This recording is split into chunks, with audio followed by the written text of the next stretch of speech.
Hello நண்பா, போன video பார்த்தவங்க எல்லாருக்குமே நெக்ஸ்ட் வீடியோ எப்படா வரும்னு ரொம்ப ஆர்வமாக இருந்திருப்பீங்க. உங்கள் ஆர்வத்தை வீணடிக்கக்கூடாது அப்படின்னு ரொம்ப சீக்கிரமாகவே உங்களுக்காக வீடியோ கொண்டு வந்துட்டாங்க.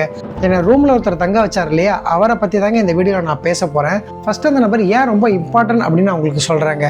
என்னை அவருக்கு யாருன்னே தெரியாது, என் ஃபோன் நம்பர் தெரியாது, என் ஊர், என் பேர், நான் என்ன படிச்சிருக்கேன், என்ன வேலைக்காக வந்திருக்கேன், நான் கரெக்டாக இருப்பேனா இல்லை ஏதாவது திருடிட்டு போய்டுவேன், என் கேரக்டர் ஓகேவான்னு எதை பற்றியுமே கவலைப்படாமல் வேலைக்காக ஒரு பையன் சென்னைக்கு வந்து அலையிறான், ரூம் இல்லாமல் அவனை தங்க வைக்கலாம் அப்படின்னு முடிவு பண்ணி எனக்கு அந்த ரூம் அவர் கொடுத்தாருங்க.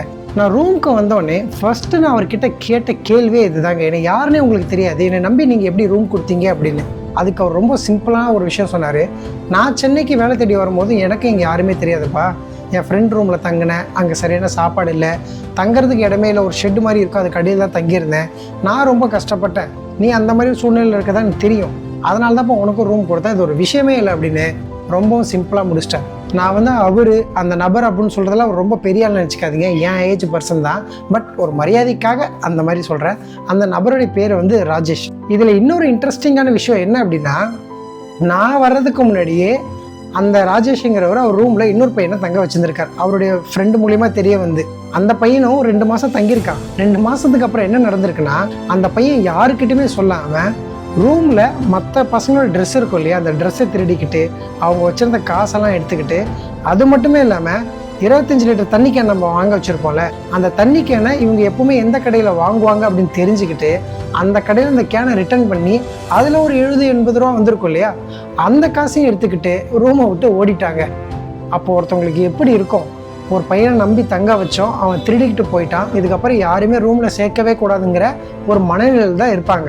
இந்த மாதிரியான ஒரு சம்பவம் நடந்து 2 வாரம் கூட ஆகலைங்க, அதுக்குள்ளேயே அந்த ஆள் என்ன தங்கிறதுக்கு ஒத்துக்கிட்டாரு.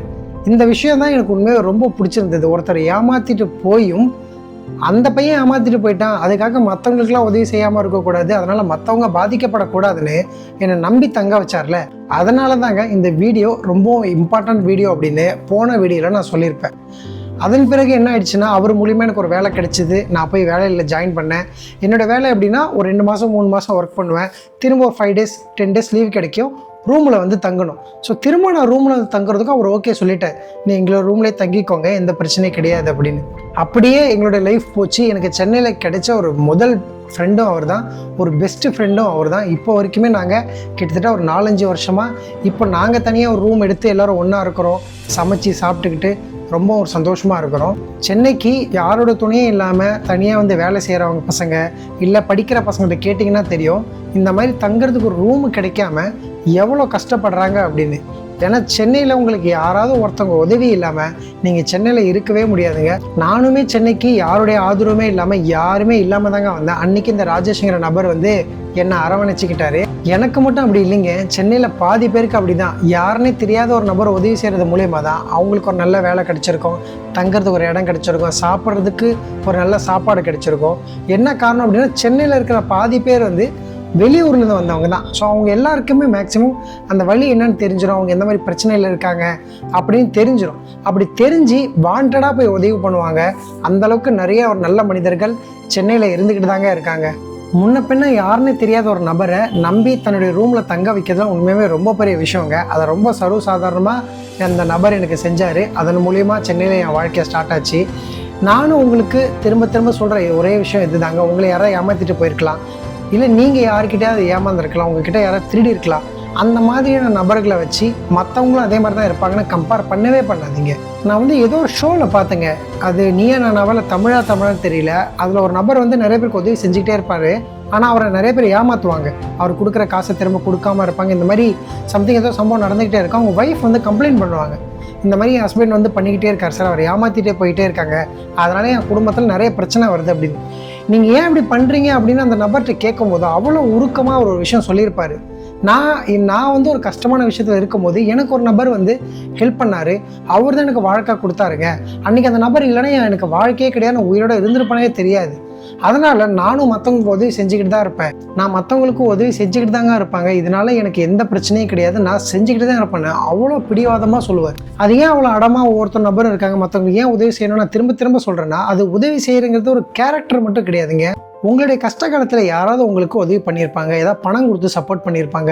அந்த இக்கட்டான சூழ்நிலையில் திரும்பவும் உங்களுக்கு உதவி செஞ்ச நபருக்கு நீங்கள் எதுவும் செய்ய முடியாத ஒரு சூழ்நிலை ஏற்பட்டிருக்கலாம். ஆனால் இப்போ நீங்கள் நல்லா இருக்கீங்களே, உங்களால் மற்றவங்களுக்கு ஒரு 10 ரூபாயோ ஒரு 20 ரூபாயோ கொடுக்க முடியுதுல்ல, அப்போ தயவு செஞ்சு கொடுங்க. யாரோ ஒரு நபர் உங்களுக்கு உதவி செஞ்சு தானே உங்கள் லைஃப் கொஞ்சம் பெட்டர் ஆச்சு. அப்போ நீங்கள் மற்றவங்களுக்கு செய்யுங்க.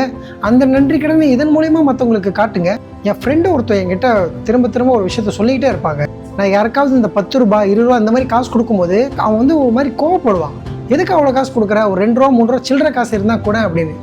கொஞ்சம் நிதானமாக யோசிச்சு பார்த்தா அந்த 20 ரூபாயில் நான் ஒரே ஒரு காஃபி குடிக்கலாம், அந்த 10 ரூபாயில் ஒரே ஒரு வாட்டர் பாட்டில் வாங்கலாம், அவ்வளோதான். அதை நான் இன்றைக்கி வாங்காமல் இருக்கிறேன், அந்த காசை அவங்களுக்கு கொடுத்துட்டு போகிறேன், அவ்வளவுதாங்க. ஒரு 10 ரூபா 20 ரூபா கொடுக்குறதுக்குலாம் நான் ரொம்ப டீப்பாக நம்ம யோசிக்கவே கூடாது. அந்த 10 ரூபாயில் அவங்க லைஃபே இன்றைக்கி மாறிட போயிட கிடையாது. ஏதோ ஒரு சின்ன உதவி, அவ்வளோதான். அந்த நாளில் அவங்களுக்கு நாம் செய்கிற ஒரு சின்ன உதவி தான் அந்த 10 ரூபா கொடுக்குறது.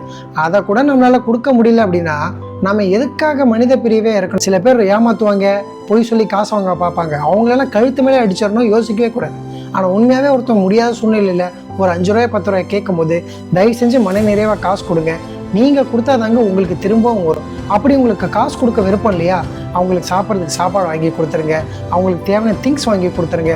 உங்களுக்கும் மன நிறைவு, வாங்குறவங்களுக்கும் மன நிறைவு. ஆனால் மற்றவங்களுக்கு உதவி செய்கிற அப்படி மனப்பான்மையை தயவு செஞ்சு வளர்த்துக்கோங்க. நமக்கு தெரிஞ்சு நம்ம கண்ணு முன்னாடி ஒருத்தவங்க கஷ்டத்தில் இருக்காங்க, நம்மளால் அவங்களுக்கு உதவி பண்ண முடியும் அப்படின்னு உங்களுக்கு தெரிஞ்சால் யாருடைய பேச்சும் கேட்காதீங்க, எதுவுமே யோசிக்காதீங்க. தயவு செஞ்சு இறங்கி உதவி பண்ணுங்க. உங்களால் அவங்க லைஃப் நல்லா இருந்துட்டு போகட்டும். அடுத்தவங்களுக்கு உதவி செய்கிறதால என்றைக்குமே நம்ம கெட்டு போகவே மாட்டோம். அப்படியே மற்றவங்களுக்கு உதவி செஞ்சு தான் நீங்கள் கெட்டு போகிறீங்க அப்படின்னா அப்படியே நம்ம கெட்டு போகலாம், எந்த தப்புமே கிடையாது. நம்ம சேனலை சப்ஸ்கிரைப் பண்ணிவிடுங்க. நெக்ஸ்ட் வீடியோவில் மீட் பண்ணுறேன். தேங்க்யூ.